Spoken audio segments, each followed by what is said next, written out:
यहाँ के बच्चों को अपॉर्चुनिटीज़ नहीं मिलती है, अल्लाह इन्हें कामयाब कर दे। मैं आईपीएस ऑफिसर्स को पढ़ा रहा था, एमएनसीज में मेरे प्रोजेक्ट हो रहे थे, तब डॉक्टर रफीक साहब मेरे ज़िंदगी में आए। बोले उम्मत को कौन पढ़ाएगा, हमारी कम्युनिटी को कौन पढ़ाएगा। पैसा मिल सकता है लेकिन अच्छे लोग नहीं मिलते हैं।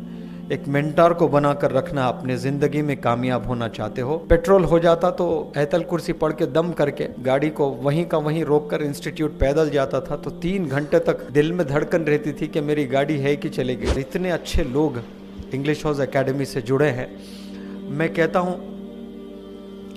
अगर कोई मुझे ये ओरिएंट ताज होटल प्रॉपर्टी मुझे दे दे और कहें कि डॉक्टर रफीक साहब से दूर हो जाए, रफीक साहब मैं इस प्रॉपर्टी को ठुकरा दूंगा आपके लिए।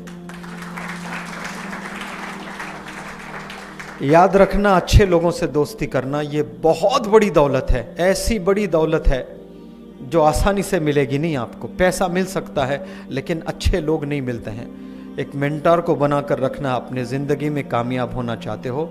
एरोगेंस हमेशा नीचे रहता है आपका। जब उनका हाथ सर पर होता है, उनके गाइडेंस पर हम लोग चलते हैं। डॉक्टर साहब के पास नो नहीं है किताब में, नो टुमारो ये चीज़ें है ही नहीं। एक दफ़ा मुझे फ़ोन किए, यहाँ आइए एक इनाग्रेशन है ज़बरदस्त।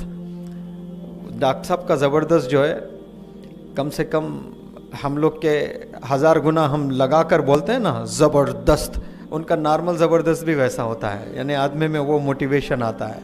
बोले यहाँ एक ज़बरदस्त इनाग्रेशन है, फौरी आइए। मैंने कहा कि सर 35 किलोमीटर दूर हूँ आपसे मैं। उन्होंने कहा यही तो प्लैनेट में है ना। तो फिर मैंने कहा हाँ सर। तो फिर मैंने कहा सर मेरी गाड़ी किसी ने लेके गया, मैं पैसे दूंगा, ऑटो लेकर आइएगा आप। अब बहाना बना नहीं सकता था, गाड़ी थी, गाड़ी लेकर गया। तो फिर मैंने पूछा डॉक्टर साहब कहाँ पर है इनाग्रेशन। बोले यहीं पर है। यहाँ तो कुछ नहीं है ना सर।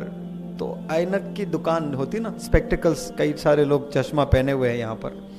एक शौहर एक बीवी, 2 ही है शॉप में। एक शादीशुदा जोड़ा, छोटा, बस मैं समझता हूँ कि इतनी ही शॉप थी, बस 3 फुट की शायद। शौहर बीवी खोले और इनाग्रेशन में, सर मेहमान कहाँ है, आप ही मेहमान, गेस्ट आप ही हो, बोल रहे डॉक्टर साहब। फिर बोले देखो बड़े बड़े इनाग्रल फंक्शंस में कोई भी जाता, ये गरीब जब बुलाते हैं तो कोई नहीं आते हैं, तो कम से कम हम आ जाए तो वो लोग खुश हो जाते हैं। तो एक पर्सनैलिटी, एक बंदे को भी रेस्पेक्ट करना, वो गरीब हो, वो मैंने मेरे उस्ताद डॉक्टर रफीक साहब से सीखा है।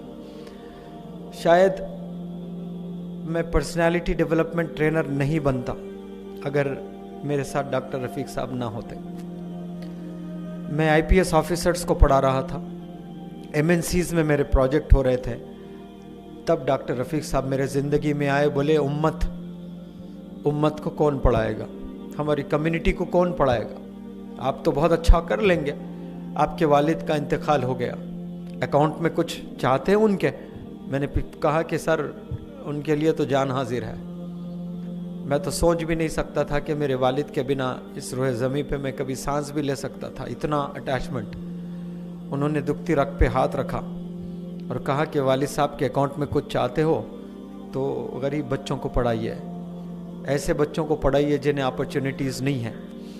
बदरुद्दीन अजमल साहब के पास में मैं एक वर्कशॉप करने गया था आसाम में, और रात में थक के जो है हम लोग सो गए थे सब लोग, और मुझे अचानक नींद हुशार हुई टॉयलेट जाने के लिए। तो एक कमरे के बाद दूसरा कमरे में डॉक्टर रफीक साहब थे, तो उनके कमरे से पार होकर मुझे टॉयलेट को जाना था। मैं जब गया अंधेरा था, तो ये आसाम के बच्चों के लिए तहज्जुद में रो रहे थे। कोई है जिन्हें जानते नहीं, उनके लिए आंसू। रात में 2 बजे तहज्जुद की नमाज में अकेले। मैं ये सिसकियाँ किसकी है, देखा तो डॉक्टर रफीक साहब दुआ कर रहे हैं कि यहाँ के बच्चों को अपॉर्चुनिटीज़ नहीं मिलती है, अल्लाह इन्हें कामयाब कर दे, ये वर्कशॉप आसाम में आम कर दे। ये इनको हैदराबाद में ये पैंट शर्ट में वली है करके बोलते हैं, ये सामने मुझे नहीं कहना है। डॉक्टर रफीक साहब को बदरुद्दीन अजमल साहब मिलते हैं तो पेशानी पर चुम्मा लेते हैं और कहते हैं इनको डॉक्टर रफीक ना बोलो, अल्लामा डॉक्टर रफीक बोलो। इतना उम्मत का दर्द मेरे हयात में मैंने किसी पर्सनालिटी में नहीं देखा। देखा तो अपने अपने इदारों के लिए देखा, सबको अपने दुकानों के लिए देखा, अपने ऑर्गेनाइजेशंस के लिए देखा। ये वाहिद पूरे इंडिया में एक पर्सनालिटी को देखा मैंने जो सबके एनजीओस को प्रमोट करने में लगते हैं। इतना इदारे को दिल से चाहना आज हमारी उम्मत में ये चीज़ नहीं है। सिर्फ अपने ही मदरसे को अच्छा मदरसा बोलते हैं, अपने ही स्कूल को अच्छा स्कूल बोलते हैं, उसको ही प्रमोट करने चलते हैं। मैं अल्लाह से शुक्रिया अदा करता हूँ कि इतना ज़बरदस्त उस्ताद मेरे ज़िंदगी में मुझे अता फरमाया अल्लाह सुब्हानहू तआला ने। I take this opportunity to thank you sir. ये आप ही की दुआएं हैं, ये आप ही की मोहब्बत है जो ये प्रोग्राम बिना कोई प्रॉब्लम्स के अल्हम्दुलिल्लाह यहाँ तक हुआ है। तो आज मैं बड़े फ़ख्र से कहता हूँ कि मैं एक नहीं हूँ, मेरे साथ में कई सारे मेंटर्स हैं। यहाँ पर जितने भी बैठे हैं, आरिफ साहब, तारिक साहब, अशरफ अली साहब, आपका तो मैं बड़ा फ़ैन हूँ। आपसे तो मिलने का भी बहुत शौक़ था मुझे। हिमालयन किताबों को देखकर इतना खुश होता था कि ये हमारे मुसलमान लोग भी, मैकडॉनल्ड्स से मैं सोचता था मैकडॉनल्ड्स तो सब चलाते हैं लेकिन कितना बड़ा ब्रांड ये हिमालय बुक स्टोर चलाते हैं।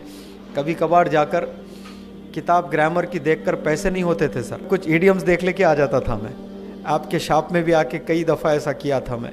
एबिट्स के पास में एक शोरूम है ना सर, नुमाइश में, वहाँ आकर कुछ किताबें पैसे नहीं थे तो इडियम सीखना होता था। जब स्मार्टफोन नहीं था तो 5-6 इडियम्स खोल लेके, सीइंग्स खोल लेके जल्दी जल्दी पेन से लिख लेता था मैं।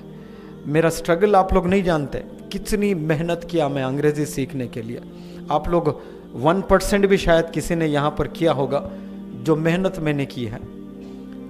पेट्रोल हो जाता तो ऐतल कुर्सी पढ़ के दम करके गाड़ी को वहीं का वहीं रोक कर इंस्टीट्यूट पैदल जाता था तो 3 घंटे तक दिल में धड़कन रहती थी कि मेरी गाड़ी है कि चले गई।